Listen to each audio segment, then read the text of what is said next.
안녕하세요 여러분, 리플 마니아입니다.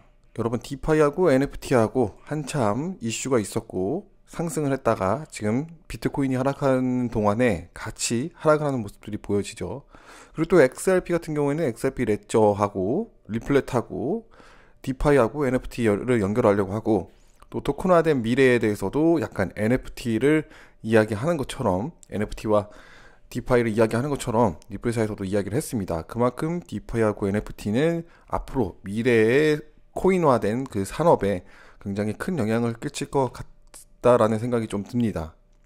근데 지금 일본에서는요, 이게 사실 이게 디파이와 NFT 쪽에 어떤 법적인 규제가 없기 때문에 굉장히 좀 혼돈된 시장이라고 볼 수가 있죠. 근데 이런 혼돈된 시장에서 아무도 법적인 규제를 제대로 틀을 만들어주지 않는 지금 상황에서 일본에서 오늘 뭐 이런 뉴스가 나왔습니다. 일본에서는 지금 디파이의 장점과 기회들을 규제화하는 것에 대한 어떤 요구를 하게 됐다고 합니다. 그러니까 디파이를 인정을 하고 이 장점에 대해서 활용을 해야 된다. 그래서 규제가 필요하다라고 이야기하는 거죠.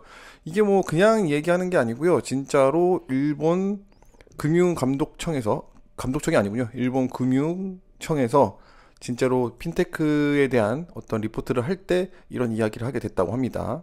그래서 디파이에 관련된 어떤 장점과 기회에 대해서 놓치지 말고 규제가 좀 이루어져야 한다. 전 세계가 이런 규제가 없기 때문에 일본에서는 조금 더 암호화폐의 이 생태계를 조금 더 건강하게 하기 위해서 노력을 굉장히 많이 하고 있죠.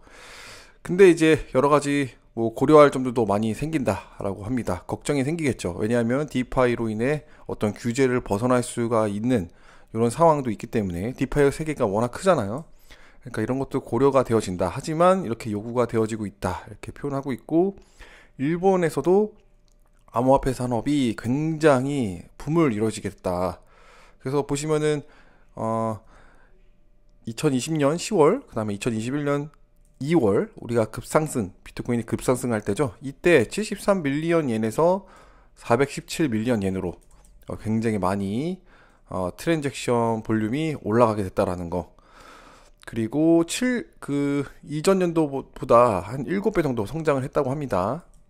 암호화폐 그 디파짓을 하는 게 그만큼 투자를 많이 하고 있다는 거죠. 뭐 우리나라도 비슷하지 않을까, 뭐 미국도 비슷하지 않을까 생각을 하지만, 일본에서는 워낙 적극적으로서 규제와 이런 것들이 잘 되어져 있기 때문에 그 비즈니스도 일본 안에서는 규제 안에서 자유롭게 할 수 있죠. 그러니까 굉장히 이렇게 잘 되어지고 있는 나라에 지금 디파이에서도 어느 정도 지금 이런 기회와 장점을 살리려고 규제를 하려고 하는 모습들이 보인다. 지금 또 하나에 또 보면은 일본 중앙은행 있잖아요.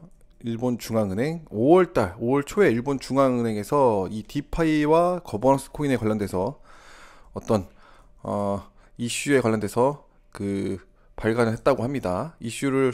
말을 했다고 합니다. 리포트에서. 그러니까 지금 디파이 관련돼서도 굉장히 관심을 많이 가지고 있고, 이 산업이 앞으로 중요한 산업일 걸로, 미래의 산업일 걸로 보고 있는 것 같습니다. 지금 디파이 관련된 어떤 밸류 락된 부분들이 계속적으로 자산들이 몰리고 있는 것으로 보여지죠. 꾸준히 상승을 해서 현재 이렇게까지 올라와 있는 상태로 보입니다.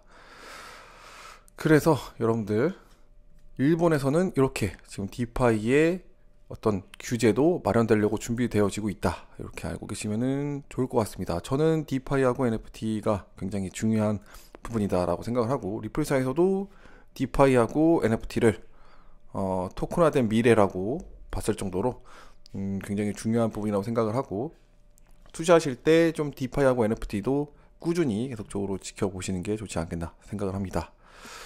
오늘 방송은 여기까지고요. 재밌으셨다면 좋아요와 구독, 알림종 꾹꾹 부탁드립니다. 감사합니다.